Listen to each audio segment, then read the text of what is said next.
היום יום ג' כ"א חשוון תשפ"ג, 15 בנובמבר 2022.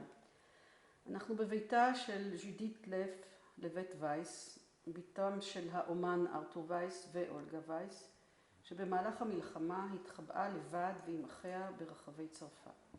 מראיינת מירי שרף. Bonjour Madame Lev. Est-ce que vous pouvez vous présenter, nom et prénom de naissance et actuelle? Ok. So, mon nom est Judith Lev, Lev en Israël. Je suis née à Vienne, en Autriche, et maintenant je suis en Israël depuis 3 ans. Vous êtes née quand? Je suis née en 1935, 6 juillet 1935.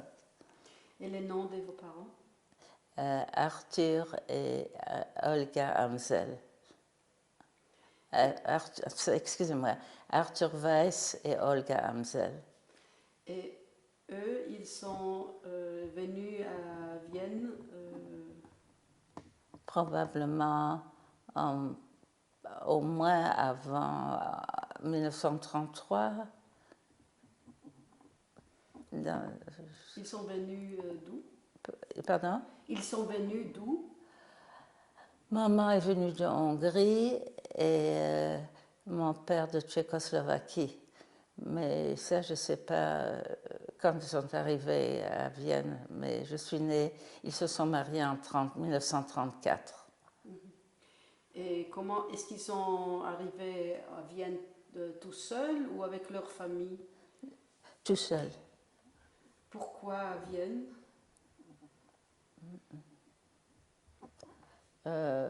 D'abord, du côté de mon père, Vienne était une ville très, très attrayante du point de vue artistique et littéraire. Enfin, Vienne était quelque chose de très spécial à l'époque.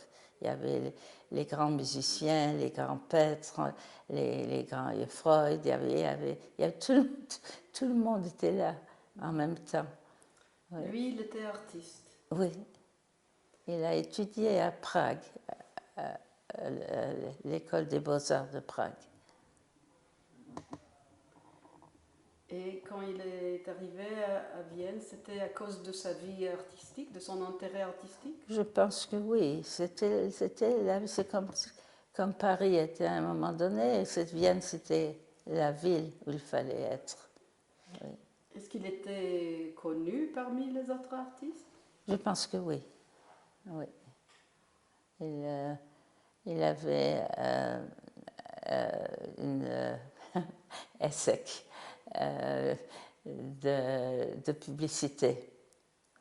Et c'est que c'était ça. Et aussi, il peignait, c'est toutes choses dont à l'époque, les gens se faisaient faire des portraits très facilement. Parce que la photographie, c'était pas tellement usuel. Et donc, c'était sa parnassas, les deux ensemble. Il était un portraitiste? Un portraitiste, oui, aussi. Et c'est quoi la publicité? Toutes sortes de choses, des magasins, par exemple des illustrations. Il a illustré une Haggadah et aussi il a illustré une petite Megillah. Pas une chose, c'était seulement pour faire pour Purim. J'ai pas vraiment l'original de ça. Oui, tout ce qui était illustration, portrait, il gagnait sa vie comme ça. Et de la part maternelle, votre mère? Pardon? Votre mère? Oui. Vous m'avez dit qu'elle venait d'Hongrie. Oui. Qu'est-ce qu'elle cherchait à Vienne? Je ne sais pas. Je ne sais pas. C'est terrible de penser qu'il y avait toutes ces questions qu'on aurait dû poser et qu'on n'a pas posées. Trop tard. Oui. Et vous savez ce qu'elle faisait là-bas? Maman, mais apparemment, Elle faisait des gants sur mesure. C'est tout ce que je sais. Peut-être qu'elle faisait autre chose avant, mais ça, c'est comme ça qu'elle a rencontré mon père d'ailleurs. Il est venu dans Se ce... faire des gants. Oui. C'est un drôle de rencontre. Oui, toutes sortes. Alors, ils se sont connus à Vienne et ils se sont mariés en À Vienne. 1934 à Vienne aussi. Je pense que c'était à Vienne, oui. Oui. Et Mais c'est pas 100% sûr. Ça aurait pu être en Hongrie aussi. Parce que elle était élevée par le rabbin de Erlau Rebbe. C'est-à-dire, elle était élevée à Erlau. Erlau, c'est le nom allemand de Eger, je crois. Où c'était son cousin, le rabbin de Erlau. Et elle était élevée parce que sa tante s'était mariée avec le rabbin de Erlau. Et ma mère est devenue orpheline à 8 ans. Et à un moment donné, c'est là-bas qu'elle a grandi. Alors il est fort possible qu'ils se sont mariés là-bas, en Hongrie. ils n'ont pas parlé de leur mariage. Pardon? Ils n'ont pas parlé de leur mariage. Non, non, c'est le cousin, le rabbin d'Erlau, qui a fait Alia, qui est maintenant n'est plus en vie, qui a dit que c'était le plus joyeux mariage qu'il ait jamais vu. C'est tout ce que je sais. C'est beaucoup. Alors, ils étaient des personnes joyeuses. Pardon? Vos parents étaient des personnes joyeuses. Ouais, oui, c'est malgré tout. Et les deux, ils viennent de familles religieuses. Oui, c'est-à-dire du côté, je ne sais pas exactement du côté de mon père, non, mais maman, absolument, elle vient d'une longue ligne de rabbins. Mais les parents, je ne sais pas exactement, les parents de mon père, ils étaient religieux, c'est sûr, je ne sais pas, j'imagine, mais pas d'une manière vraiment spéciale. Et chez vous, à la maison, on a gardé Shabbat, Kashrut. Ah, nous sommes très, très, très, très stricts. Oui. Oui. Et maman avait été très imprégnée des mitzvot et des minhagim qu'elle avait appris chez. Là où je parlerai le rêve. Il a ici une dynastie venant du Chassam Sofer. Oui. C'est-à-dire, elle était élevée par le petit-fils du Chassam Sofer. Voilà. Et donc, elle avait tous les minhagim et toutes les halachot. Vraiment, pendant toute la guerre, maman n'a jamais mangé de viande. Et elle était très imbue de l'amour des mitzvot. Et vous, les enfants aussi? Oui, grâce à Dieu. Et votre père? De quel... Oh, encore. Enfin, absolument. Il n'y a qu'à lire les lettres. Et alors, quand il a dessiné la Gada de Pessah ou la Megillat Esther, Oui. c'était pas une chose extérieure, c'était une partie de son monde. Oui, mais il était payé pour ça. Je veux dire, c'était une commande. Oui, Oui. mais c'était quelque chose qui lui Ah appartenait oui, ça faisait aussi. passer, bien sûr, bien sûr. Oui. Et qu'est-ce que vous pouvez me raconter sur votre enfance? Sur mon enfance? Oui. Quelle est la première chose que vous vous rappelez de votre enfance? C'est de vouloir apprendre à lire. C'était à quel âge? 5 ans. Vous avez commencé à lire à 5 ans? Oui. J'étais c'était le processus scolaire. Je crois que j'ai commencé à 5 ans. Et je me rappelle maman qui me racontait que le premier jour d'école, je suis rentrée à la maison et dit « J'ai passé tout un jour à l'école et je ne sais toujours pas lire. » Après votre premier jour. Pardon? Après le premier jour. Après le premier jour, oui. Oui. J'avais tellement soif d'apprendre à lire. J'ai passé ça apparemment à mes enfants, mes petits-enfants et mes arrière-petits-enfants. Ils l'aiment tous. C'est incroyable. Oui. Maintenant, vous lisez aussi? Pardon? Maintenant, vous lisez aussi? Oui, oui. Toujours? C'est-à-dire que j'ai malheureusement moins de temps, mais je suis capable de lire jusqu'à 4 heures du matin sans problème. Oui. Malheureusement, maintenant qu'il y a le Kindle, c'est encore plus facile. La tablette. Oui, oui. Oui. Vous êtes très moderne. Oui. Et à la maison, vous pouvez me décrire un peu la première maison que vous vous rappelez, peut-être celle-là de Vienne ou peut-être plus tard? Non, je me rappelle de Paris, rue des Pyrénées. Nous avions un appartement pas mal du tout, mais seulement très petit. Et Quel arrondissement? le 20e, rue des Pyrénées. Et alors nous faisions là, je me rappelle, avec maman et papa, et nous avons vécu là. C'est de là que papa a été déporté. C'est de là qu'il est revenu en permission. C'est là qu'il est revenu en permission. Il a eu une permission. Et la question, c'est pourquoi il est rentré, pourquoi il est revenu à Pithiviers après la permission. Et il n'avait pas le choix, en fait. On était là, 5 enfants, et maman, qu'est-ce qu'on aurait pu faire? S'il ne rentrait pas, on aurait été tous déportés. Alors, c'est... On va y arriver. Ben, On va y arriver à ce moment-là. Et vous êtes arrivé de Vienne directement à Paris. Pourquoi est-ce que vous avez quitté l'Autruche? C'est à mes parents qu'il faut les demander. Oui. Non, mais quand est-ce qu'ils ont quitté l'Autruche? Je pense ça a dû être juste avant Kristallnacht. Ah.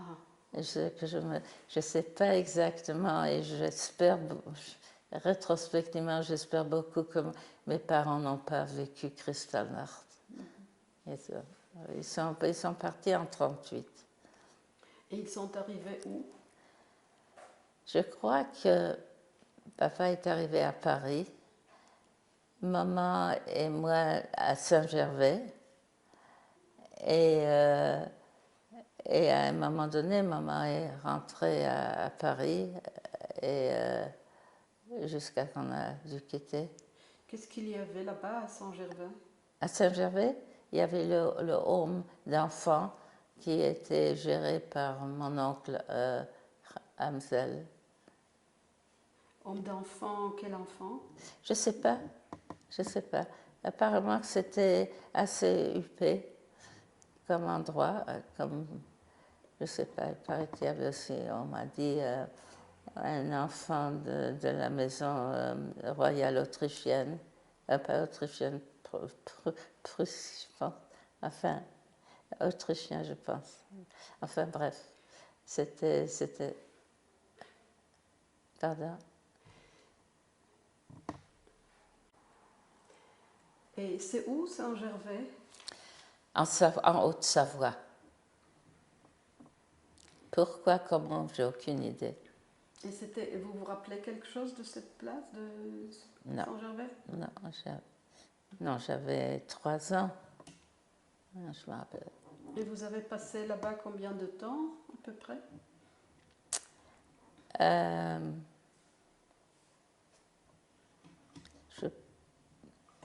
Pas un an peut-être. Ah, et papa était toujours à Paris? Oui, il préparait, je sais pas, parce qu'ils ne sont pas allés directement à notre appartement parce qu'ils ont passé, je sais que d'après les lettres, à un moment temporairement, de manière temporaire, ils étaient ailleurs. Mais de nouveau, c'est terrible. Je ne sais pas. On n'a pas trop posé de questions. On voulait laisser tout ça derrière nous. Et maintenant, c'est trop tard. Ouais. Ok, alors vous vous rappelez l'appartement de Paris Oui, bien rue sûr, de Pérez. j'ai vécu là-bas. Enfin, entre-temps, je ne suis partie en Angleterre. Non, je suis. Non, pardon. Oui, je vais dire oui. J'ai quitté l'appartement de Paris quand j'avais 16 ans, quelque chose comme ça. Oui, mais est-ce que vous avez, vous vous rappelez l'appartement de ce temps que vous étiez petite, pas Non, mais 16 on ans. est revenu. Oui, ok, mais moi je voulais savoir comment l'appartement était quand vous étiez toute petite. Il n'avait pas changé, je veux dire. Il y avait une salle à manger, living room, Oui. et puis il y avait ce qui aurait dû être une salle de bain, mais qui était devenue ma chambre. Et puis il y avait une chambre à coucher où il y avait les 3 garçons et ma sœur. Elle était encore très petite, je crois qu'ils dormaient tous dans la même chambre. Ils sont nés quand, tous les autres? Pardon? Ils sont nés quand, tous les autres? Mes frères sont nés en 1938. Vos frères, les jumeaux, Les jumeaux sont nés en 1938. qui s'appellent? Henri et Georges. Et ensuite, ma sœur, qui a dû naître en 1939 ou 40. Et puis mon petit frère qui est né en 41, je pense. Ils sont tous nés à très court intervalle. Comment était le début de la guerre pour vous? Quand est-ce que vous avez compris que c'était la guerre?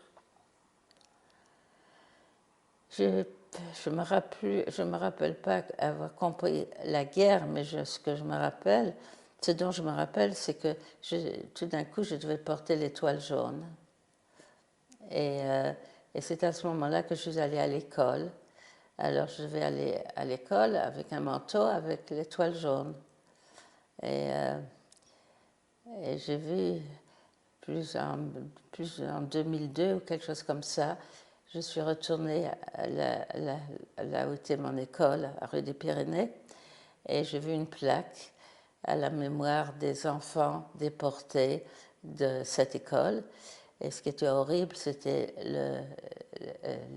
la date. La date, c'était 2002.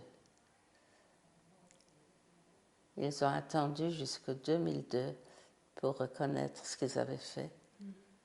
Parce que c'était bien sûr les Français qui avaient arrêté les enfants qui ne sont pas revenus. C'était une école juive? Pardon? L'école était générale ou école juive? Non, c'était une école générale. Alors, il y avait encore d'élèves qui ont porté l'étoile jaune? Ben, tous. Il y avait, pas tous. Non, pas du tout. Une partie. Oui. Alors, combien d'élèves juifs étaient dans votre classe? Dans ma classe, oui. Aucune idée. Non. Vous n'étiez pas la seule? Je ne crois pas. Et comment les autres enfants ont traité les enfants avec les étoiles? Vous personnellement? Je me souviens d'un seul incident, c'est que mon père m'avait fait un avion en bois de balsam et il y avait des filles de grandes filles, et elles l'ont pris, elles l'ont cassé. C'est ça, tout ce que je sais. Parce que vous étiez juif? Ça, je ne sais pas. Mais est-ce qu'ils vous appelaient des noms? Non, je sais pas. Je sais pas. Ça m'est pas revenu. Et vous avez eu aussi d'amis qui n'étaient pas juifs? à 5 ans, non, je ne me rappelle pas. Et l'école était à côté de votre maison? Pardon? L'école était Oui, à oui, côté de oui. votre maison. C'était le quartier. Vous avez mentionné que sur cette plaque, c'est une plaque à la mémoire des enfants. Déportés. C'est une plaque à la mémoire des enfants déportés. De l'école, oui. Oui, de cette école. Oui. Alors, est-ce que vous vous rappelez un cas dans lequel la police française ou quelqu'un d'autre est entré dans l'école pour prendre des enfants? Non, ça devait se faire pas à l'école. Et ça devait être... Ils sont allés chez les parents. Ou peut-être qu'ils sont... Je sais pas. Rappelez-vous, j'avais 5 ans. Mais est-ce que vous vous rappelez quelqu'un qui est disparu Non, tout d'un non, coup? non. Je ne me rappelle pas avoir des amis et d'avoir des contacts. Pour moi, le monde, c'était mes parents, la famille. Je ne crois pas qu'on avait des contacts. Je ne sais pas si ils sont juifs ou pas juifs, mais il y avait... C'était un quartier de juifs émigrants, après tout. Donc, j'imagine que mes parents avaient des amis. Et il y avait une choule, ils avaient fait une choule pas loin, et c'est mon père qui avait décoré la choule. Et donc, c'est sûr qu'il y avait des tas de juifs qui.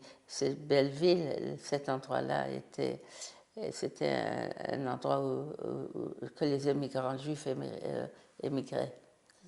Est-ce que ce chul toujours existe? Je l'ai cherché, mais je ne me rappelle pas bien. Elle a existé, mes frères ont fait leur bar mitzvah là-bas. Et ça, jusqu'à l'âge de 16 ans, ça existait encore. Et il est possible que ça existe toujours. Ça me fait de la peine que je ne l'ai pas trouvé. Ça pourrait exister encore, qui sait. Oui. Et vous étiez fier de voir l'art de votre père dans le chul? Oui, j'imagine. Oui. Et alors, la guerre est commencée, vous devez porter l'étoile jaune. Oui. Jusqu'à quand pourriez-vous aller à l'école? Je pense que je l'ai porté jusqu'à que truchement de qui, je ne sais pas, je me suis retrouvée à Russie, chez les Brûlards. Et je suis allée à l'école là-bas. Un moment. Mais avant d'arriver à Russie, c'était...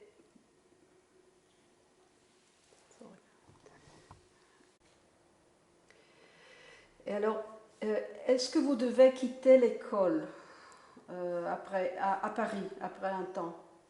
Je ne me rappelle rien. Tout ce que je me rappelle, c'est que j'allais à l'école à Paris avec l'étoile jaune et tout d'un coup, je me retrouve à Russie. Et je ne me rappelle rien entre les deux. Je ne me rappelle pas comment je suis allée arriver là-bas. Un beau jour, voilà, c'est vide entre les deux. Et votre père, il était où? Alors, mon père était à Pithiviers. Et le moment qu'on l'avait pris, vous rappelez? Ce que je me rappelle. Il y a un livre qui s'appelle Le billet vert. Vous êtes au courant? Non. Ah bon, je vous le montrerai. Oui. Il est dans ma bibliothèque ici. Il a reçu, je pense qu'il a reçu ce qu'on appelle le billet vert qui vous convoquait à la préfecture pour vous enregistrer. Et puis, un jour, je ne sais pas, j'ai pas la mémoire, non, j'ai pas la mémoire quand ils ont venu. Et je pense qu'on lui a donné une feuille de rassemblement, et puis je l'ai vu encore une fois en permission, et puis c'est tout. Pendant longtemps, nous avons cru qu'il reviendrait, et malheureusement, tous les quand nous sommes revenus à Paris, on allait tous les quelques jours à l'hôtel Lutetia. C'était un grand hôtel et il y avait là les affiches où on donnait le nom des gens qui revenaient. Alors on allait à intervalles rapprochés, j'allais avec maman regarder ces feuilles et toujours l'espoir, l'espoir, l'espoir. Voilà. Quand est-ce que vous avez appris qu'il était au Pithiviers? Moi personnellement, Oui. ben, pendant que nous étions encore, ça, mon, mon père correspondait avec nous tout le temps. Il envoyait des colis, parce que maman se retrouvait avec 5 enfants et il y avait la question du ravitaillement. Et il trouvait moyen. Il y avait à Pithiviers, il y avait beaucoup de trocs comme ça. C'était à l'époque, j'imagine, un passé agriculture. Il y avait des paysans et des fermiers. Et alors, je crois que mon père faisait leur portrait. Et avec l'argent, il avait le droit de faire ça. Avec l'argent qu'il avait, il achetait des choses comme des œufs, des pains d'épices, ce qu'il pouvait avoir. Et là, on lui permettait d'envoyer. Ensuite, ça a été restreint, comme beaucoup de choses que ces sales Allemands faisaient. Mais à l'époque, pendant pas mal de temps, il nous ravitaillait comme ça. C'est lui qui vous avait envoyé des colis? Oui. Mais maman aussi lui avait envoyé des colis? Oui, des colis comme les choses, des peintures, ce que maman pouvait lui envoyer, ce qu'il voulait, c'était les moyens de peindre. Et beaucoup de marmelade. Pardon? Marmelade, non? Confiture ou Ah marmelade? oui, les marmelades, oui. Tout ce qu'il pouvait envoyer, il l'envoyait. Ça, j'ai vu dans les lettres. Vous avez mentionné les lettres, mais les lettres sont une très grande histoire dans votre famille. Est-ce que vous pouvez nous raconter un peu? Vous avez dit qu'il y avait de correspondance entre vous et votre père. Au début, la correspondance pouvait se faire en allemand, je crois, et en hongrois. Et les lettres étaient en allemand ou en hongrois. Ensuite, ça pouvait être n'importe quand. Ensuite, c'est devenu une fois par mois. Et puis, ils ont changé de langue. Et puis, ils ont dit que ça devait être seulement en français. Pourquoi?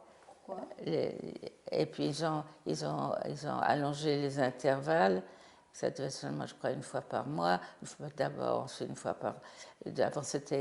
une fois par semaine. Ensuite, c'était une fois par mois. Et ma pauvre maman, pour correspondre, elle écrivait la lettre en hongrois. Et ensuite, elle allait chez une amie médecin qui les traduisait en français. Oui, elle était enceinte et elle croyait qu'on ne pouvait pas l'arrêter à cause de ça. Et bon, mais elle est morte en déportation. Il s'agit de centaines de lettres. Vraiment. Oui. Et alors, c'est une correspondance incroyable, je trouve. Je pense qu'elle aurait dû être imprimée. Mais elle est tout disponible sur les sites internet de Yad Vashem parce que votre famille était très généreuse. Elle a donné cette possibilité à Yad Vashem d'avoir les lettres ou de faire une copie de lettres. Alors, toutes ces lettres de votre famille se trouvent sur le site internet. C'est comme ça que je l'ai vu avant de vous rencontrer. Ah, c'est impressionnant. Il y en a beaucoup, il y en a plusieurs qui manquent. Oui. Mais j'avais copié toutes les lettres. Donc, malheureusement, ma maison a brûlé et tout ce que j'avais, et c'était là, j'avais toutes les lettres. Quand maman est morte, j'ai pris toutes les lettres et je les ai toutes copiées. Et ensuite, j'étais au lit pendant 2 jours. J'étais complètement aplatie. Et donc j'avais ces lettres, malheureusement, elles étaient inutilisables après l'incendie. C'était quand l'incendie et où? Chez moi, il y a 3 ans, Chez vous? en Amérique. Oui. Et les copies de lettres étaient seulement chez vous ou... Elles étaient chez moi. Et peut-être une partie chez mon frère. Les copies, je veux dire. Et les originaux? Les originaux, la majeure partie était à Yad Vashem. Une grande partie était chez moi en Amérique. Une petite partie seulement. Et puis il y en a une autre, je crois qu'il y a chez mon frère aussi quelques originaux. De quoi est-ce qu'il s'agit, les lettres? De donner d'abord des demandes et aussi des descriptions de ce que mon père faisait pour maman, envoyait à maman, en particulier de l'argent. Il lui envoyait aussi de l'argent. Et alors les demandes, le matériel pour faire des portraits et surtout mon père a tout le temps des nouvelles des enfants, chacun en particulier. Et à chaque stade important, maman envoyait des photos à mon père. Elles sont les photos il y a ici parmi les photos, c'est maman qui était allée chez le photographe et pour les envoyer à mon père. Vous êtes allé au photographe spécialement pour ça? Pardon? Vous êtes allé au photographe spécialement pour ça? Oui, oui, oui. Et est-ce que votre père avait décrit les conditions dans lesquelles il vivait au camp de Pithiviers? Les conditions de vie dans le camp de Pithiviers. S'il parlait de ça, est-ce qu'il parlait ça? Est-ce qu'il parlait Non, de ça dans pratiquement pas. Pratiquement pas. Il laissait plein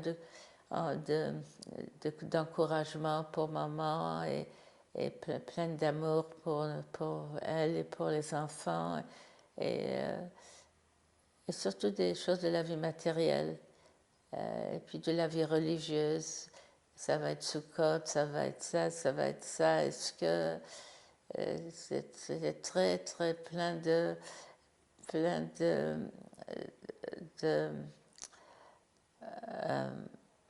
il était très près de nous, tout le temps, tout le temps. De sa vie, on ne savait rien, enfin pas grand-chose. Combien de temps est-ce qu'il a passé à Pithiviers? Pardon? Combien de temps était-il interné à Pithiviers? Je crois au moins 1 an, je crois. Et toute cette période-là, la correspondance vivait toujours? Oui, la raison que nous avions la correspondance, c'est que avant de déporter tous les gens du camp pour Auschwitz, on leur a dit mettez toutes vos affaires dans une valise et envoyez-les chez vous. Alors, dans la valise, mon père avait gardé toutes les lettres de maman et maman avait gardé toutes les lettres de papa, ce qui fait qu'il y avait les deux côtés de la correspondance. C'est aussi une grande histoire d'amour. Oui, oui. Vous l'avez senti? Je ne sais pas. Je sais pas. Et vous aussi, Judith, est-ce que vous avez écrit aussi à votre père? D'abord, je ne savais pas écrire. Je ne savais pas écrire. Mais mon père m'écrivait. J'ai probablement, je ne sais pas si j'ai, c'est dans la collection d'Yad Vashem. Oui. Je ne sais pas, c'est des choses qui sont perdues aussi. Mais qu'est-ce que vous vous rappelez de ça, je me rappelle votre côté de la correspondance? C'est que mon père m'écrivait personnellement. Il me faisait des dessins. Des dessins de quoi? Par exemple, je me rappelle, ça allait être Sukkot, et il a fait un dessin d'une souka, comme ça, un dessin très simple, pour me rappeler que c'était Sukkot. Oui. Et ça veut dire qu'eux, à Pithiviers, ils pourrions garder le Sukkot et les autres Rosh Hashanah. Dans la mesure du possible, oui. Oui, vous devrez. Enfin, il n'y a pas suffisamment de détails, mais quand même, parce que c'est écrit par un communiste, le billet vert. Mais ce qu'ils avaient fait, c'était remarquable.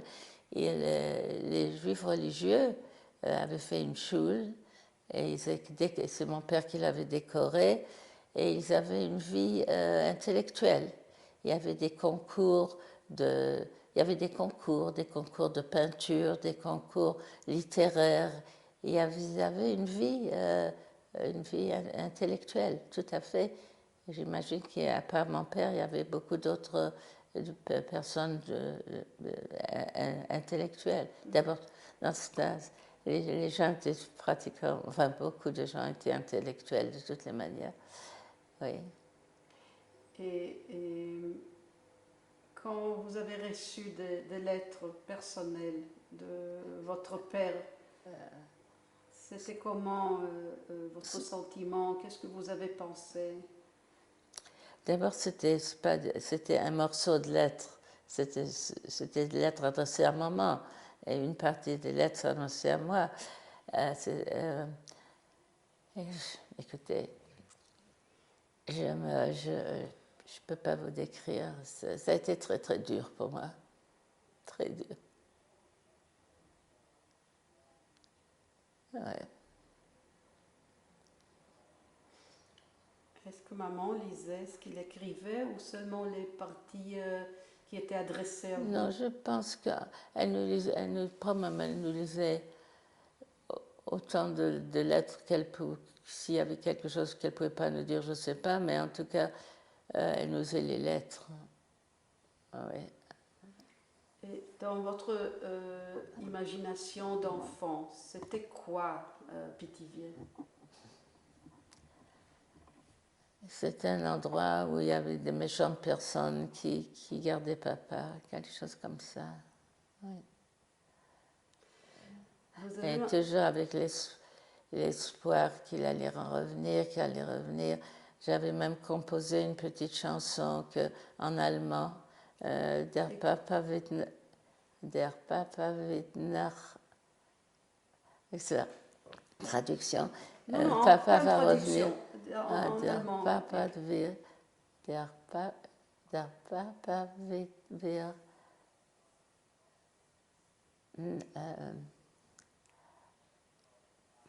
Ce qui voulait dire revenir. Maintenant, je ne trouve pas le mot. C'était en allemand, ça je me rappelle. Et alors, j'en faisais une ronde avec mes frères et sœurs, et on faisait la ronde tout en chantant ça. Ouais. C'est très touchant. Ouais.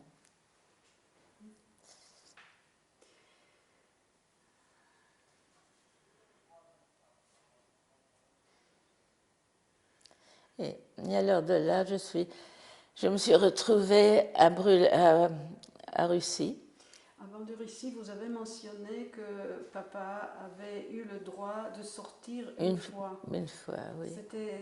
Comment est-ce qu'il a reçu cette permission? Je ne sais pas, c'est terrible de penser à des choses pareilles, mais apparemment, pour bonne conduite, où est-ce que je sais? Il donnait une permission, je ne sais pas de combien de temps, probablement assez courte, et il devait promettre de revenir. Tellement il n'avait pas le choix, et qu'est-ce qu'il pouvait faire? Alors je me rappelle encore, après toutes ces années, qu'on frappe à la... Il était apparemment entré, il a peut-être une clé, il est entré et on frappe à la porte intérieure du couloir et j'ouvre et puis je le vois. Et, ouais, non. Et après ça, j'étais Russie. Après son départ? Pardon? Après son départ... Je ne sais pas combien de temps on est resté encore. C'est-à-dire, moi, on m'avait envoyé à Russie, et tout ce que je sais, c'est par moment. D'abord, avant qu'on m'envoie en Russie, je me rappelle encore, notre fenêtre donnait sur une cour. Et je sais pas, on a regardé par hasard la cour et on a vu quelque chose comme 3 Allemands qui dans la cour. Et puis on les voit qui entrent dans notre partie du building. Et il y avait un ascenseur. On entend l'ascenseur qui s'arrête à notre étage. Et bien sûr, on entend le bruit des pas qui vont jusqu'à notre porte. Et puis on entend le bruit des... Alors on s'est tous mis par terre en essayant d'arrêter de respirer. Et après, ils ont continué à frapper et ensuite, ils sont partis. Et après ça, c'est mon dernier souvenir en ce qui concerne la rue des Pyrénées pendant la guerre. Et vous étiez là-bas, maman et tous les 5 ans. Voilà. Et c'est la dernière. Ensuite, c'est la dernière chose que je me rappelle de cette partie. Mais je sais que maman ensuite, elle est restée avec les enfants qui restaient. Je sais pas qui est resté avec elle, mais je sais que moi toute seule et Georges, elle était envoyée aussi à Blois par la même organisation. Qui est à côté de Russie. Pardon, c'était à côté de Blois. C'était à Blois même. J'ai une femme qui s'appelle, on l'appelait Madame Mariette. Alors, lui, il était envoyé chez Madame Mariette. Oui. Et vous étiez à Russie. Et chez les Brûlards. Et Henri, je ne sais pas. Et il a très peu de... Tout ce qu'il rappelle, tout ce qu'il se rappelle consciemment, c'est qu'il a été enfermé avec des cochons pour le punir. Alors chacun de vous chez une autre famille. Oui. Et est-ce que maman était aidée par une organisation? Maman n'a pas des souvenirs très positifs, excepté l'organisation qui nous a envoyés dans le Loir-et-Cher. Alors, c'est incroyable qu'on n'a rien demandé à maman, mais c'est pas possible. Ou on a redemandé et on a oublié immédiatement, je ne sais pas. Mais vous avez dit les peut-être que c'était l'Osé ou les Quakers ou les deux. Non, les deux probablement. Et puis il y avait probablement des associations de résistants dont c'était aussi le but de sauver autant d'enfants que possible. Et ça ont dû être entendu. Il y a aussi une très, très, très horrible histoire où Henri, Georges et Esther avaient été envoyés dans un endroit où ils étaient très, très maltraités, mal nourris. C'était une institution, une sorte d'institution qui était faite pour sauver les enfants et ils sont ils ont été obligés d'être hospitalisés. Ils étaient dans un terrible état. Mais vous avez eu la chance avec cette famille. Oui. Alors parlez-moi de cette famille. Eh bien, c'était des fermiers qui vivaient dans une sorte de hameau. Et ils avaient une petite ferme, très petite ferme. Ils s'appelaient comment? Ils s'appelaient Brûlard, Ghislaine Brûlard et Raymond Brûlard. Ils venaient de se marier. Elle avait 18 ans. Et c'est incroyable quand on pense qu'il y avait l'état-major allemand à près, je crois, 10 kilomètres de chez eux. Et il était clair, j'avais 8 ans et ils venaient de se marier et elle avait 18 ans. Il était clair comme l'eau de roche qui j'étais. Et ce qu'il faut dire, qu'il faut reconnaître que naturellement tous les voisins savaient que j'étais juive. J'allais à l'école et tout le monde savait, mais personne ne nous a dénoncés. Il faut vraiment reconnaître ça.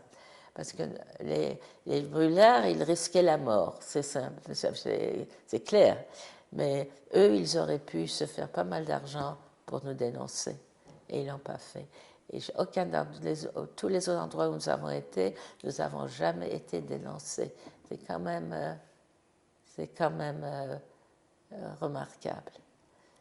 Alors, combien de familles y avait-il dans ce hameau, dans ce petit Je ne village? sais pas, pour ce que je voyais, il y avait juste, tout ce que je me souviens qu'il y avait une ferme de l'autre côté de la rue. C'est pas une rue, c'était il y a plusieurs personnes, parce que je me rappelle encore des moissons où il y avait tout un tas de gens qui faisaient la moisson ensemble. Et puis, donc il devait y avoir, mais je vois ça du côté de souvenirs d'enfance, ça ne me regardait pas combien de gens il y avait, mais c'était très petit. Et vous êtes allé là-bas à l'école? À l'école, oui, il y avait, il y a une école à quelques kilomètres où on fallait marcher là-bas. Et je ne me rappelle pas avoir eu d'ennui de ce côté, même avec les enfants. On allait une bande d'enfants ensemble à l'école, à quelques kilomètres. Je me rappelle de voir les grands trous faits par des sangliers sur le chemin. C'est assez sauvage, oui. Est-ce que vous avez eu quelques contacts avec votre famille pendant cette période? Maman trouvait moyen de m'écrire, je crois, et certainement Ghislaine écrivait à maman. Je crois qu'il y a des lettres. C'était une femme extraordinaire, Ghislaine. Et oui, quand elle était à l'école, elle gagnait tous les premiers prix. Bien sûr, vous ne savez pas ce que c'est, mais à la fin de l'école scolaire, les élèves étaient en rang de points, ils avaient de notes. Alors elle était toujours la première. Et alors on donnait des livres d'épaisseur qui correspondaient à où était le grade de... Alors elle était toujours la première. Alors j'avais tout un tas de livres que je pouvais lire. Et j'ai tous lus.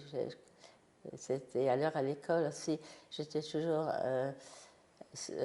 remarquée par la maîtresse qui me donnait aussi des livres à lire.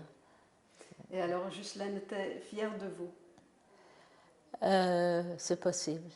Comme elle a gardé tous les prix? Ah oui, non, Ghislaine, non, elle m'aimait beaucoup. C'était surtout, elle n'avait pas d'enfant à l'époque, mais l'enfant est né pendant que j'étais là.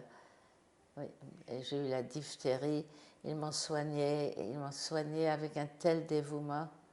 Oui. Vous avez eu votre chambre? Ils voulaient l'organisation qui m'avait placée chez eux, parce qu'ils voulaient toujours que ce soit de courte durée. Alors, ils ont dit au Brûlard qu'il est temps qu'elle parte ailleurs. Alors, ils voulaient tellement me garder qu'ils ont dit non, elle a eu la diphtérie, il faut qu'elle se remette. Et, ils ont allongé le temps autant qu'ils ont pu. Et alors, à un moment donné, il y avait mon frère, Henri. Même si c'était un danger pour elle? C'est incroyable. Et là-bas, est-ce que vous avez eu votre chambre? On est tous dans une chambre. C'était petit. Et c'était une seule chambre. Oui. Et vous avez eu quoi manger? C'était bien? Oui, c'était des fermiers. Pardon. Ils achetaient, la nourriture venait de leur ferme. Et non, ils m'ont traité tellement bien. À un moment donné, au suite de la diphtérie, j'ai dû avoir des lunettes. Enfin, il fallait plusieurs fois aller à Blois en bicyclette. Et moi, j'étais derrière sur le porte-bagages. Et elle fait tout ça. Elle m'a fait un sac pour mon anniversaire. Les salles sont tous une seule pièce où il y avait le fourneau, le grand lit, et puis on avait fait un petit lit derrière le grand lit. C'était comme ça. Et lui? Pardon? Et lui, le mari? Il était très gentil aussi. Raymond? Oui, vraiment, il était gentil. Tout le monde est très gentil, y compris les fermiers. Oui. Je ne me rappelle pas avoir été une fois, on m'a fait une espièglerie. Je ne sais pas si c'est important de savoir ça. Mais enfin bref, toujours en bonne rigolade. Et oui, non, on m'a vraiment, je dois dire que tous ces gens-là, et pas seulement les brûlards, mais tous ces gens-là, ces fermiers, m'ont traité très gentiment. Oui. Et Combien ensuite, de temps est-ce que vous avez passé chez les Bruyards? pardon? Combien de temps est-ce que vous avez passé là-bas? À peu près. Je sais pas, plusieurs mois en tout cas. Et Henri est venu à un moment donné, je pense à la même organisation, mais à ce moment-là, on leur a dit seulement pour un temps court. Et Alors il est venu. on était ensemble pendant, je sais pas longtemps. Et ce qui est incroyable, c'est que quelqu'un de l'état-major est venu à la ferme. De l'état-major. De l'état-major allemand. Oui. Parce que c'était à 10 kilomètres. Je ne sais pas pourquoi il est venu. Il est venu et il nous a vus. Et on a répété ça pendant des années. Henri se rappelle, il nous a regardés et il voulait dire, il s'est exprimé avec les mots de français qu'il savait. Il a dit petits enfants, grand malheur. Mais il n'a rien fait. Pardon? Il n'a rien fait contre vous ou contre eux. Oh, non, il est sorti. Ouais. Est-ce que vous avez eu peur dans cette période? À ce moment-là? Oui. Fort probablement. Non, mais durant cette période que vous avez passée chez eux? Je ne pense pas que j'ai eu peur parce qu'il n'y avait rien qui pouvait me faire peur. J'ai juste... Ça n'avait rien de menaçant. Pas à cette époque, non. Ça, c'est venu plus tard. Et quelqu'un est venu vous prendre pour aller ailleurs? Maman, chaque fois que maman pouvait nous prendre, elle nous prenait. Chaque fois qu'il y avait un intervalle où il y aurait peut-être de la sécurité, elle venait nous prendre. Mais qui est-ce qui vous a pris, vous et Henri, de chez les Brûlards? Qui nous a emmenés là-bas? Emmenés là-bas? Non, de cette famille. Il est fort possible que c'était maman, je ne sais pas. On ne me rappelle pas. Mais un beau jour. Non, Henri était parti de toutes les manières. Il n'était pas avec moi. Il est resté très peu de temps. Il est parti ailleurs. Où? Je ne sais pas. Je ne pense pas qu'il se rappelle lui-même.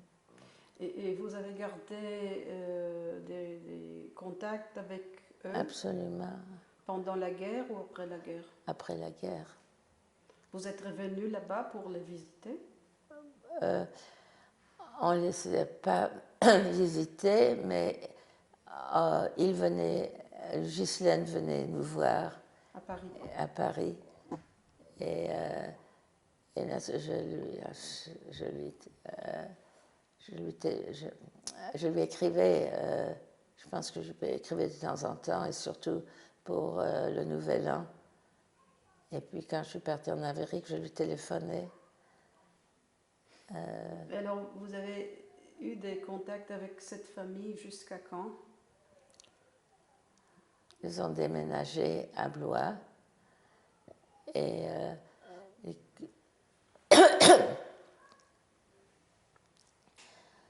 on les a invités à mon mariage, au mariage de ma sœur. Puis je suis partie en Amérique. Mais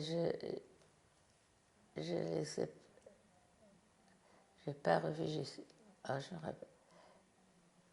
j'ai pas revu Ghislaine, mais j'ai revu Raymond. À un moment donné, mon mari et moi, on est allés les voir. Mais Ghislaine était plus là. Mais je crois que Raymond, oui. Oui, vraiment, oui. Vraiment. Est-ce qu'ils ont eu d'enfants? C'était à Blois. Est-ce qu'ils ont eu d'enfants? Oui, oui. Et oui. vous avez gardé des contacts avec les enfants aussi? J'ai deux enfants, je crois. Ah bon, peut-être au début quelques-uns. Enfin, maintenant c'était deux. Et malheureusement, j'ai perdu le contact et je dois absolument le reprendre. Quand est-ce que vous avez perdu le contact? Je suis arrivée en Israël. Il y a 3 ans. Pardon? Il y a 3 ans. Il y a 3 ans, je crois. Mais vous avez quand même gardé des contacts jusqu'à il y a 3 ans. Oui.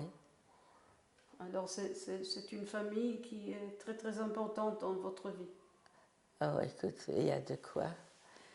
Est-ce que vous avez gardé des lettres, des photos? Est-ce qu'ils sont brûlés? Les lettres qu'on a... Oh, les lettres de après. Je sais pas, c'est très ennuyeux qu'il y a eu cet incendie parce que j'ai gardé pas mal de choses. C'est peut-être là-bas. C'est peut-être... ouais. Et eux, est-ce qu'ils ont reçu le juste parmi les nations de la part de Yad Vashem? Non. Et c'est votre volonté qu'ils le reçoivent? Pardon? Est-ce que vous voulez... Oui, tout ce que je peux faire. Ça fait des années que j'ai la mauvaise conscience de n'avoir rien fait. Oui. Pourquoi la mauvaise conscience? Parce que j'aurais dû, il y a des années, des dizaines d'années, j'aurais dû aller à Yad Vashem, donner leur nom et les circonstances et tout. Maintenant, je me rappelle tellement peu, mais au moins ça, que je redonne leur nom. Je pense, je sais pas, j'ai rencontré M. Balsam chez ma... Non, Balsam, il ne s'appelle pas Balsam? Peut-être, mais je ne connais pas. Non, c'est quelqu'un apparemment qui est très important à Yad Vashem. En tout cas, oui. Je l'ai rencontré et je lui ai dit que je voudrais faire quelque chose. Et il a dit qu'il m'enverrait le questionnaire et tout, ou que je devrais aller. Enfin bref, ça a été sans suite. Mais en tout cas, votre témoignage d'aujourd'hui va servir oui. Pour ces buts. Oui.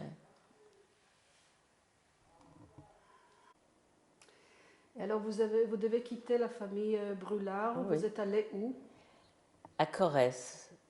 Corrèze, c'est une toute petite ville à côté, je pense, de Clermont-Ferrand. Et je crois que c'était parce que mon oncle avait trouvé une maison là-bas, je ne sais pas pourquoi, je sais qu'il s'était échappé d'un convoi qui l'emmenait à Auschwitz et probablement il a sauté à ce moment-là, je ne sais pas. En tout cas, il a trouvé une maison. Et Votre oncle, qui était le frère de maman. Il s'appelait comment? Itsu, I-C-U. Et je ne sais pas comment, il a trouvé une maison là-bas à Corrèze et il a fait venir sa femme et 3 enfants. Et il a trouvé une sorte de une sorte de grange comme ça, mais il y avait un fourneau quand même. Et comme il a fait venir maman, je ne sais pas comment, je ne sais pas, je ne sais plus, je ne sais pas. Et à ce moment-là, maman s'est crue en sécurité et elle m'a fait venir, ainsi que mes 2 frères, d'où ils étaient. Et les autres, Pardon? Et les autres, votre sœur? Sœur et mon frère. Après un certain temps, maman a demandé à Madame Gourmand de faire venir les 2 autres enfants. Et puis, elle est venue, elle n'était pas contente du tout. Elle voulait les garder. Elle ne croyait pas que c'était une bonne idée, mais elle est venue quand même. Et quand maman... Qui voulait les garder, Madame Gourmand? Madame Gourmand, oui. Alors, les deux petits, ils étaient tous les deux chez Madame Gourmand. C'est ça. Où ça? À Vibré. Comment? À Vibré. Vibré. Vibré dans la Sarthe. Elle était gentille, Madame Gourmand? Elle était quoi? Elle était gentille? Très gentille. Très gentille. Très gentille. Ma sœur n'était pas bien traitée, ni mon frère. Ils avaient perdu 2 enfants en bas âge, les Gourmands. Et ils s'étaient très attachés à mon petit frère. Mais ils n'étaient pas tellement heureux avec ma sœur. Et donc, elle est venue, Madame Gourmand, et elle a vu la situation dans laquelle nous étions, et elle a convaincu maman que c'était une grosse erreur de faire venir, et elle est repartie avec les enfants. Alors, ils sont venus avec elle et Oui, ils oui. ont reparti avec Oui, elle. oui, oui. Et de quelle manière elle n'a pas bien traité votre sœur? Je crois que du point de vue émotionnel, je crois. Oui. Alors, votre sœur vous a parlé de ça, Esther? Elle vous a raconté qu'elle était maltraitée? Oui, oui, oui. Et maman, elle le savait à ce temps-là? Elle le savait qu'elle était maltraitée? Je ne sais pas, parce qu'en fin de compte, ils ne sont pas restés tellement longtemps. Enfin, ça, pour les enfants, je pense que c'était longtemps. Oui. Alors, il y avait un certain moment dans lequel vous étiez tous ensemble, maman et les 5 enfants. Les 5 Pas enfants. vraiment, non. Non? Seulement les 3. Ah, 3 enfants. ok. Et est-ce que vous avez eu de nouvelles de votre père? Non. Non. Cette dernière lettre que votre père avait écrite, c'était quand?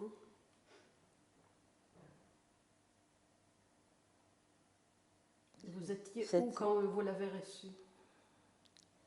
Je pense à Paris. Non, certainement à Paris. Et alors vous étiez dans cette grange avec votre mère, les 2 frères, votre oncle et sa famille? Oui, maman, lui était ailleurs. On n'était pas ensemble avec lui. Ah. Il avait trouvé une maison et nous, c'était une vraie maison. Et nous avions cette sorte de, je ne sais pas quoi. C'était une maison, j'imagine. Et comment est-ce que maman se débrouillait pour manger, pour, je sais pas, et les on n'était vêtements, pas seuls. les chaussures? Il y avait deux autres femmes avec nous.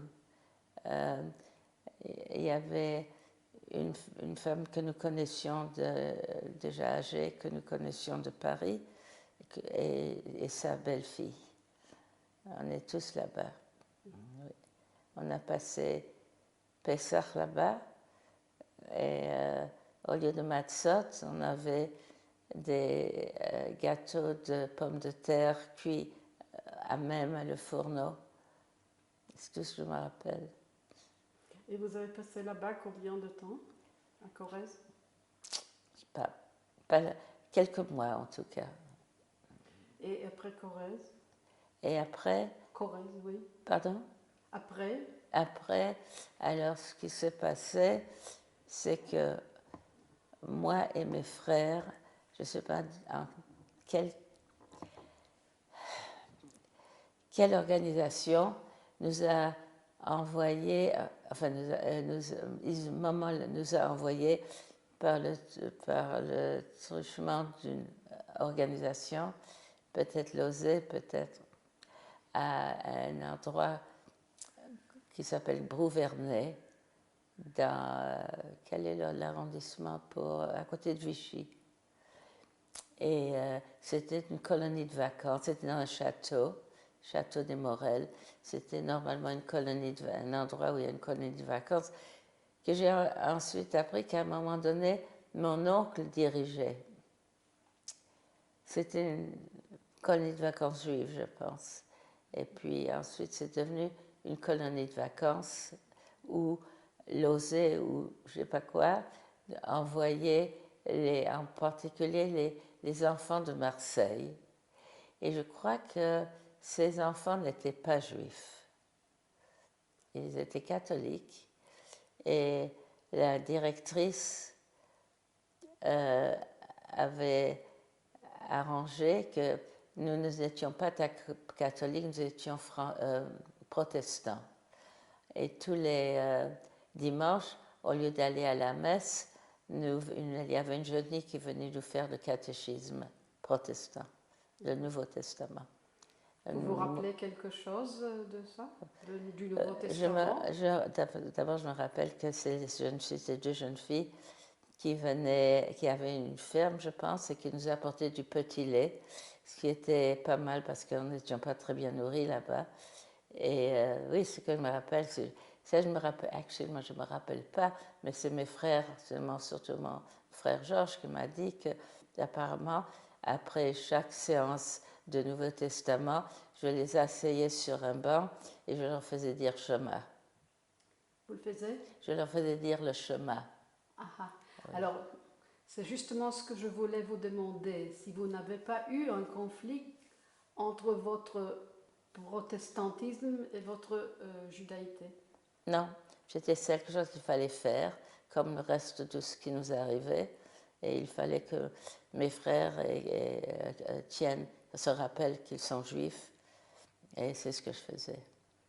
Et personne ne le regardait pas quand il prenait un douche ou quand il allait à la toilette pour voir qu'ils ne sont pas si protestants que ça? Ben.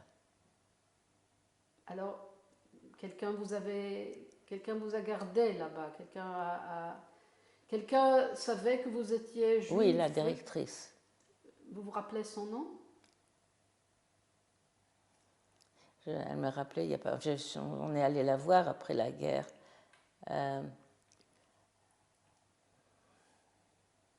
Ça va me revenir. Okay. Elle était catholique ou pas? Oui, oui. Oui. Alors, elle aussi est encore une personne qui a contribué à votre sauvetage. Et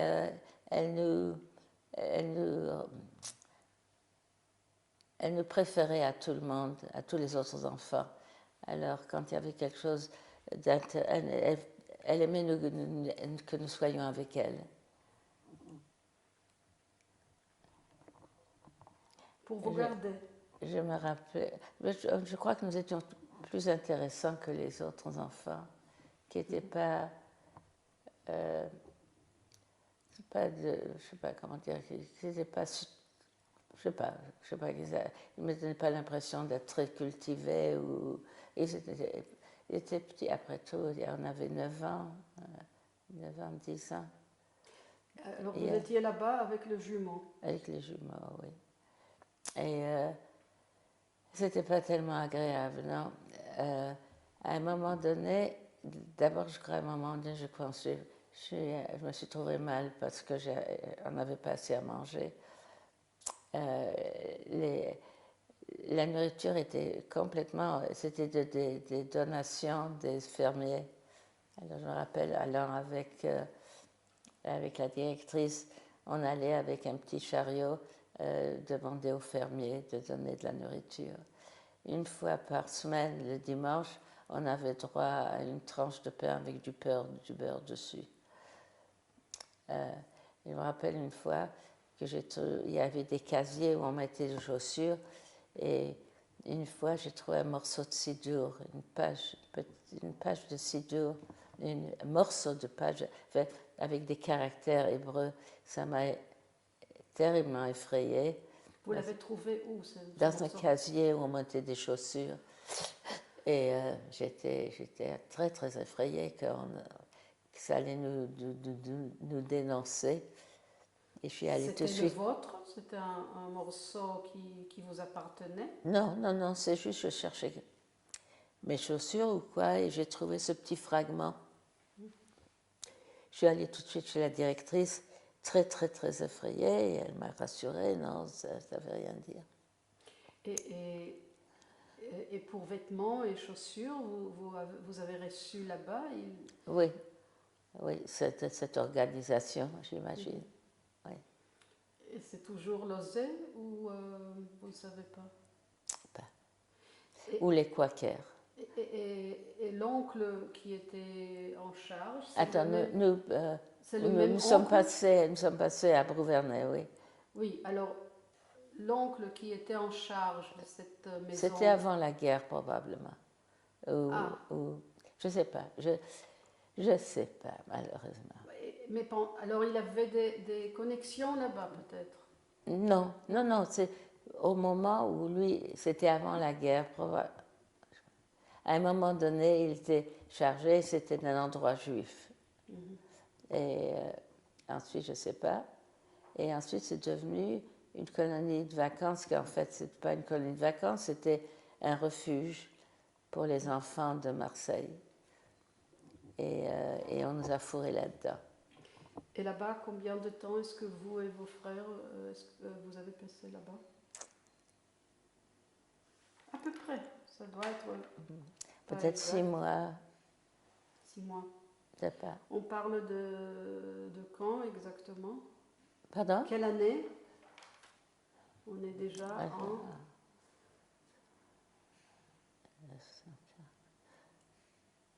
43, peut-être 44, Mhm, quelque chose dans le genre. Mais peut-être 43. Et Et alors, de nouveau, ce moment est venu nous chercher et nous a amenés à Melleray. Et là-bas, Melleray, c'est Et où? là-bas, maman avait loué une maison très, très près de des Gourmands. De la famille Gourmand, Oui, qui avait oui. caché les deux petits. Oui, maintenant, mon frère Paul croyait que ses parents étaient les Gourmands. Et il ne voulait pas aller chez maman. C'était terrible. Et petit à petit, il a accepté. Et Esther est venue Esther vivre... était que trop contente d'aller chez maman. Et alors, vous étiez tous les quatre et maman. Deux, trois. On était les deux petits. Vous avez dit Ah que non, Esther est venue vivre oui, avec vous Esther, et Paul. il y avait Esther, Paul et moi. Oui, c'est ça. Donc, tous les trois. Mais à un moment donné, Ah, le jumeau n'était pas avec vous? non, ils sont venus plus tard. Les jumeaux, entre-temps, étaient dans un château en Dordogne où mon oncle, c'était déjà vers la fin où il, il avait toutes sortes de réfugiés de tout âge dans ce château. Je ne sais pas quelle organisation. Et les plus âgés devaient aller en Harshara, en Israël. Et il avait aussi mes deux frères, mais pas mal d'autres orphelins comme ça. Et alors, finalement, ce qui est arrivé là-bas, c'est que mon frère Henri a ramassé une mine qui lui a emporté la moitié du bras. Oui. Là-bas, dans ce château? Oui, Là-bas? Là-bas avec mon oncle. Oui. Alors, ensuite, ils sont venus à Melleray, les deux garçons. Après avoir Oui. eu cet accident, Oui. est-ce qu'il était hospitalisé? Je pense que oui. De nouveau, probablement pendant tout le temps, jusqu'à ce que ça guérisse, il a dû rester là-bas en Dordogne. Et quand il est venu vivre avec vous, Oui, avec les deux, Georges, on est tous ensemble. c'était après la période de l'hôpital? Oui, bien sûr. Alors c'était comment pour vous de revoir les jumeaux et de comprendre la situation d'Henri? Je me rappelle quand maman, j'étais à Nice à l'époque. C'était bien, c'était au milieu, parce que j'avais un problème avec ma thyroïde, et alors maman m'a envoyée, elle est venue avec moi à Nice. Je ne sais pas ce qui arrivait au reste de la famille. Mais ça, c'était déjà après la guerre ou Ça toujours avant la devait fin de être, la guerre? ça devait être, peut-être c'était après la guerre déjà. Oui. Oui. Mais Henri et Georges, ils se Ils sont étaient réunis avec vous toujours pendant à la guerre? Melleray. À Ouais. Melleray, mais c'était avant la fin de la guerre. C'était déjà, c'était avant.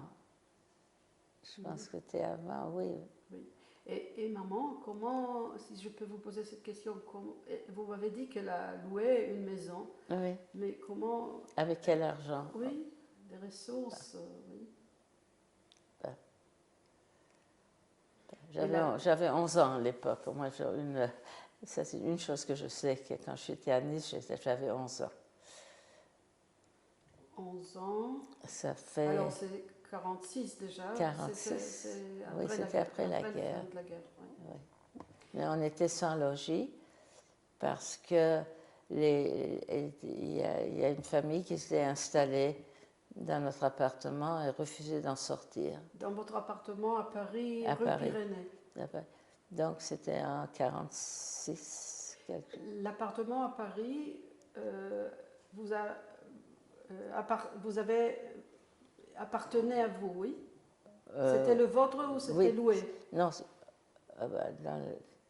c'était loué. Non, je ne sais pas. Parce que si vous avez dit qu'il y avait une autre famille qui s'est installée là-bas, alors Ils auraient je me pu demande. aussi. On n'avait pas terminé la location. Tout ce que je sais, c'est que maman a été obligée de les prendre en procès. Et ça a duré Contre eux. contre eux pour les faire sortir. Alors, elle vous a envoyé à Nice. Non, la nuit, c'était uniquement pour ma santé, Uh-huh. pour l'iode de la mer.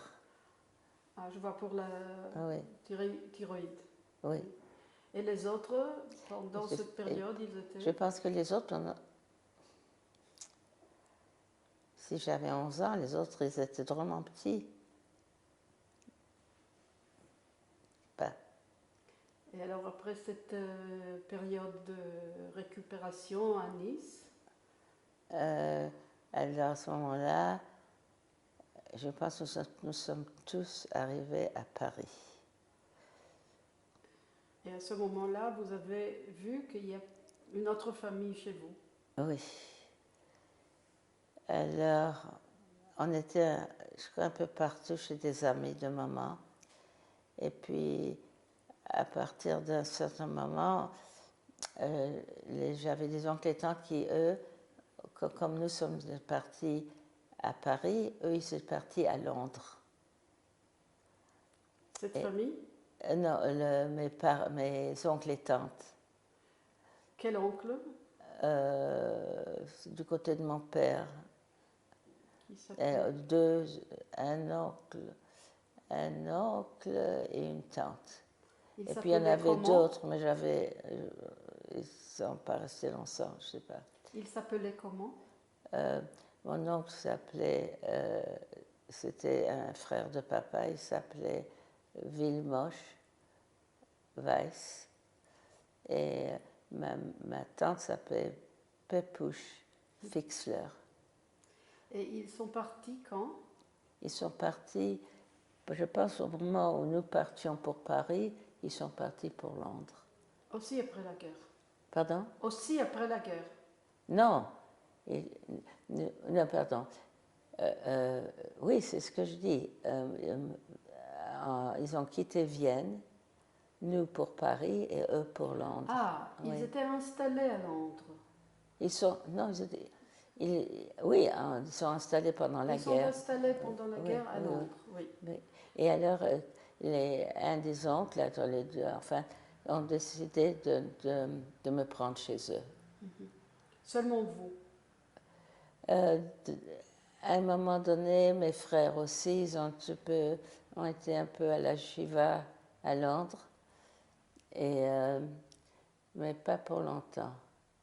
Je crois qu'entre-temps, maman a reçu l'appartement mais je suis restée à Londres presque 2 ans.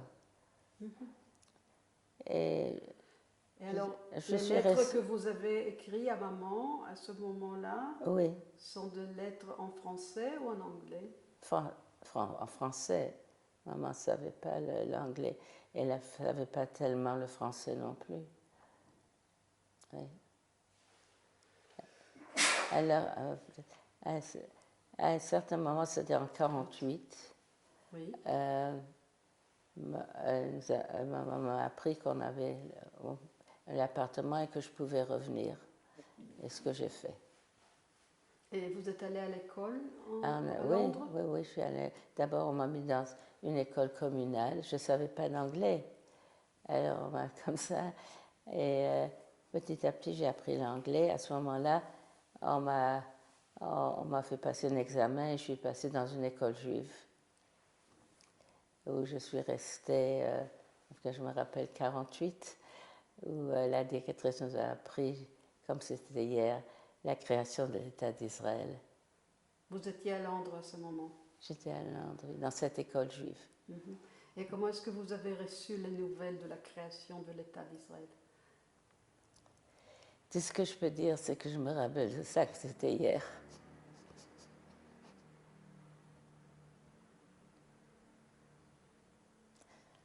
J'avais 12 ans. J'avais 12 ans? Non. Quel âge? C'était en 48, donc oui. J'avais 13 ans. Donc, j'avais 13 ans. Donc, je suis restée 2 ans en Angleterre. Vous avez fêté votre bat mitzvah là-bas? Oui. Avec les oncles? Pardon. L'oncle et la tante? Pardon? Avec l'oncle et la tante? Oui. Est-ce qu'eux, ils ont eu d'enfants? Oui, j'avais un fils, un grand-fils. Là, on a perdu le contact. Il est venu nous voir une fois. Il habitait en Californie. Il est parti en Californie. Et on l'a vu seulement une fois. Et puis, c'est fini, complètement perdu. Quand vous avez parlé de l'inauguration de l'État d'Israël, vous avez eu des larmes. Je vois encore une fois.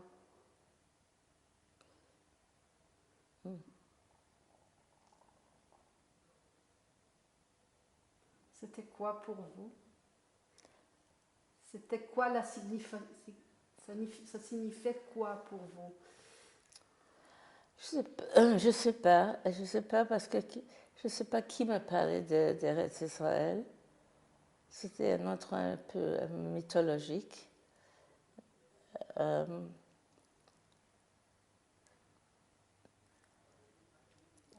C'était pas. Je sais pas comment j'ai compris ce que ça voulait dire, mais apparemment je comprenais assez. Voilà. À l'école, on a parlé.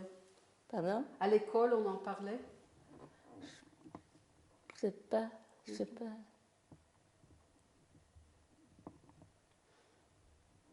C'était une famille sioniste, votre famille?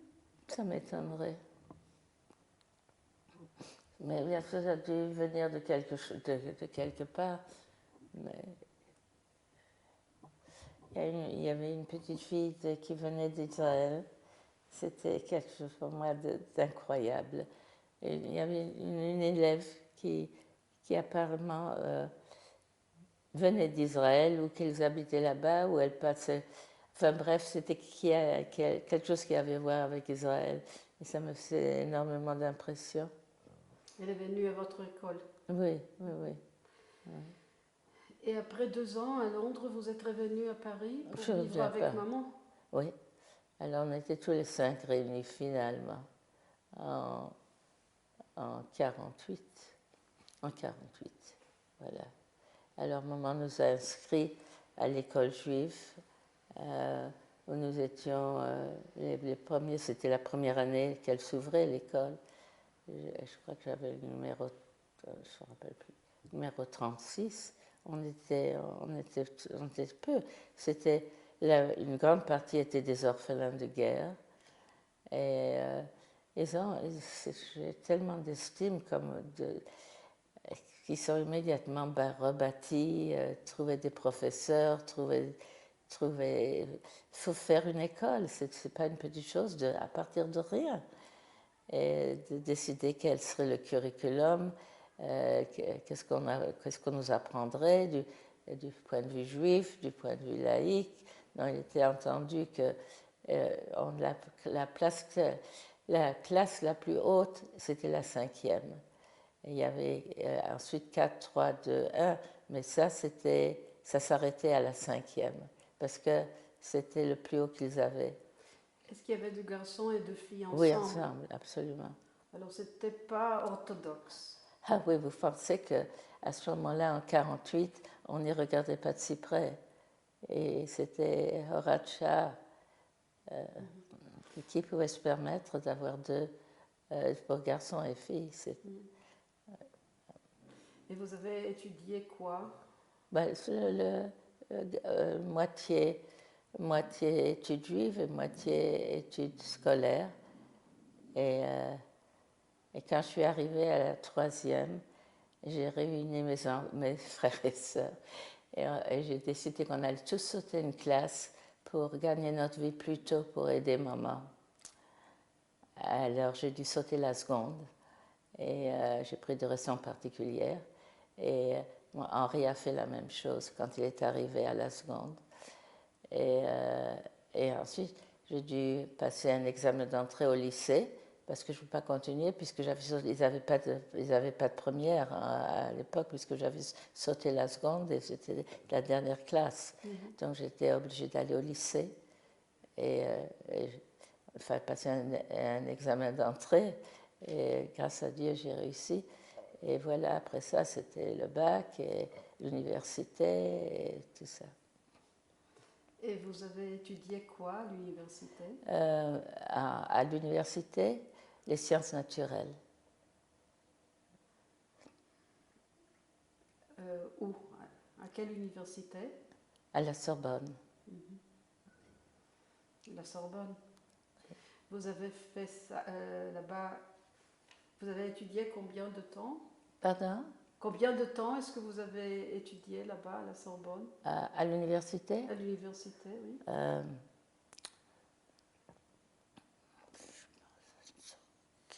4 ans, peut-être.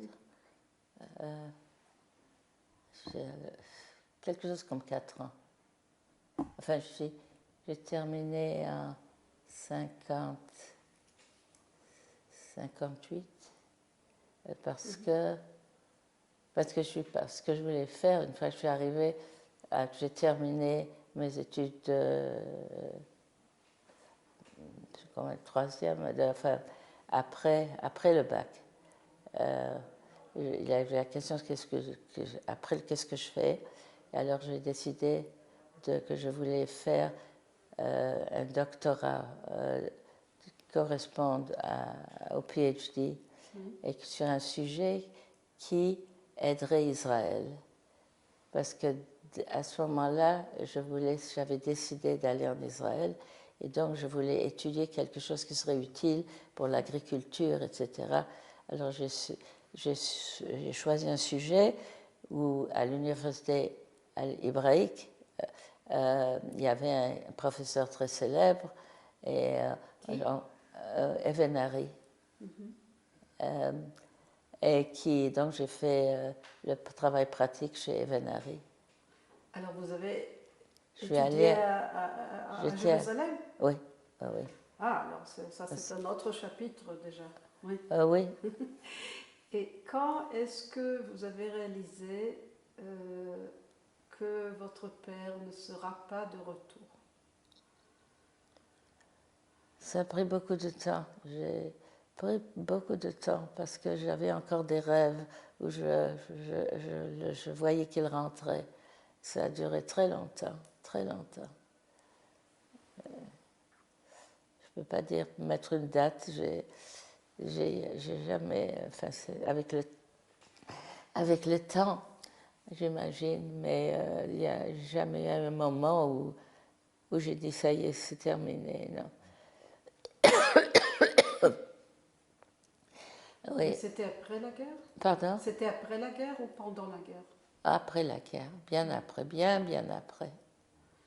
Est-ce que est-ce qu'il y avait quelqu'un qui vous a raconté la sort de votre père? Vous avez reçu des documents? C'était comment? Ben, il y a eu tout ce que je sais qu'on savait, c'était qu'il y avait quelqu'un qui était avec papa avant Simrat Torah et qu'il ne l'a plus vu après Simrat Torah. Alors, au début, les premières années, on a pris ça comme ça date de Yahrzeit. Et puis, comme on ne savait pas vraiment et que c'était vraiment pas bien pour les enfants d'avoir Yahrzeit à Simrat Torah, alors on dit ça sera le Distevet. Puisqu'on ne savait vraiment pas, alors pourquoi?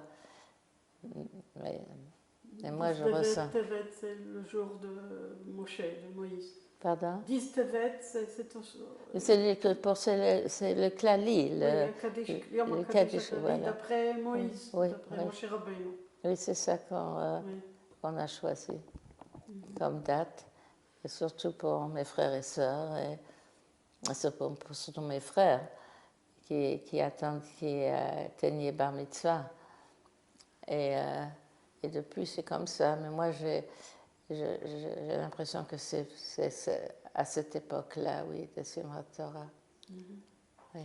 Et maman, comment s'est-elle débrouillée après la guerre?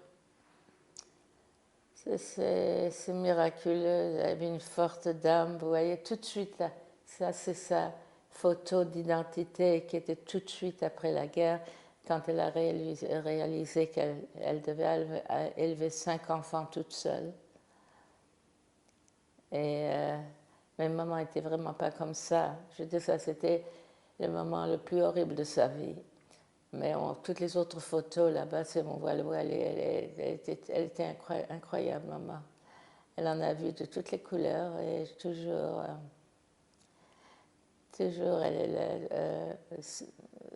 comment le mot, stamina, résistance, toujours. Oui, vraiment, maman était maman très, très, très, très spéciale. Voilà. Et pratiquement, elle nous a élevés toutes seules, avec, quand après la guerre, et je ne sais pas comment elle faisait, elle ne savait pas le français, elle savait toujours où aller pour, par exemple, un exemple, c'est que quand j'avais cet âge, 11, 13, mes dents avançaient, mes dents de devant. Et elle allait de spécialiste en spécialiste qui lui disait que c'était trop tard. J'avais 13 ans, c'était trop tard, c'est comme ça. Elle n'a pas accepté, elle a continué à aller jusqu'à ce qu'elle trouve un médecin spécialiste qui lui a dit c'est le bon moment. Et alors j'ai porté un appareil, etc. Mais c'est incroyable. On était 5.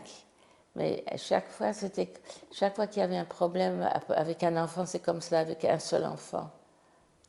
Alors quand on a fait évaluer comment maman a su où aller, comment se fait évaluer après la guerre, qu'est-ce qu'on fait, elle se trouve 5 enfants, aucune idée d'où, aucune idée d'où. Alors on a eu affaire avec une assistante sociale qui a décrit que mon frère Georges était, comment on dit, pas suffisamment intelligent pour aller à l'école, il fallait le placer dans une ferme.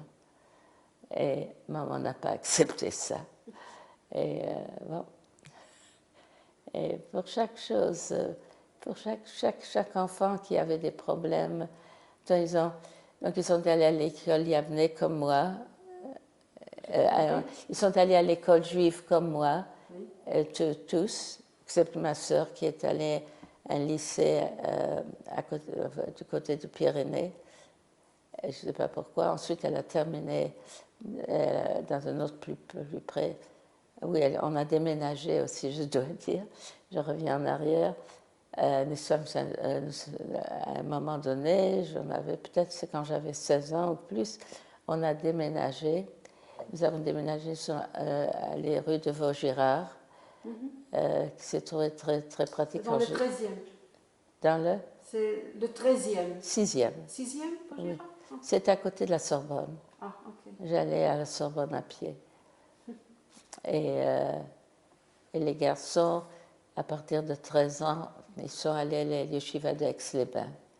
Il y avait une yeshiva avec un rabbin un des grands rabbins de l'époque qui avait ouvert une yeshiva. Et mes 3 frères, d'ailleurs, sont allés à cette yeshiva.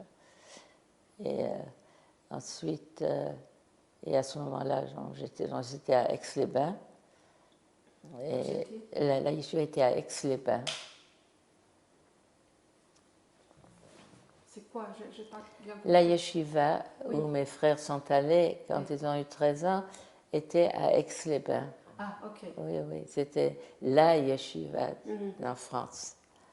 Oui. Alors, c'était toujours très important pour votre mère, l'éducation. Pardon? L'éducation était toujours très importante pour votre Ah mère. oui, alors, ah oui, c'était absolument. J'ai un frère qui était Paul, qui était très, très, très doué. Et alors, bon, maman voulait qu'on fasse tous le bac, ça c'est hors de question. Mais après, maman voulait que... oui, non. Et elle voulait qu'on ait le plus gros niveau d'éducation qui était possible. Alors, il était clair que Paul ferait un doctorat. Et alors, mais non, ça allait plutôt par étapes. D'abord, il voulait qu'on fasse le bac, ça, elle voulait. Et Paul disait à maman, après le bac, je vais à la yeshiva, la grande yeshiva. Et je retourne à la yeshiva. Et maman disait, bon, écoute, fais au moins le master. Alors, c'était en quel domaine? Pardon? En quel domaine? Mathématiques, physique. Et Paul disait, ok, je vais ça. Mais après ça, je rentre à la yeshiva. Alors, il m'a dit, ok. Quand il a eu le master, je ne sais pas comment ça s'appelait en français, alors il a dit à maman, je rentre à la yeshiva. Alors maman a dit, écoute, pourquoi pas, tu fais au moins la partie pratique du doctorat. Alors, et enfin, c'est-à-dire avant le travail de doctorat. Alors, il a réussi, et il a dit à maman, maintenant, je vais aller à Shiva. Et maman a dit, pourquoi pas terminer? Alors, il a dit, non, c'est fini, je vais aller à Shiva. Voilà, ça c'est Paul. Et Georges, bon, quand il a été question d'aller plus loin que le bac, oui, après le bac, alors il a choisi son métier en fonction du temps que ça lui resterait pour jouer du piano. Alors il a décidé que être dentiste, c'est parfait. Et il est allé à l'école dentaire, et il faut dire qu'il n'était vraiment pas doué. Mais il a persisté, et il est devenu très célèbre dans son choix. Il fallait que ce soit plus intéressant que d'être simple. Il est devenu un endodontiste et inventé des nouvelles manières de soigner, de faire des traitements de racines et tout. Mais c'est vrai, ça lui laissait du temps pour jouer du piano. Voilà. Et ma sœur est devenue psychologue. Et voilà, et mon frère est toujours à yeshiva. Il est au kollel, c'est-à-dire. Il a dirigé un petit kollel à Hamed. Oui.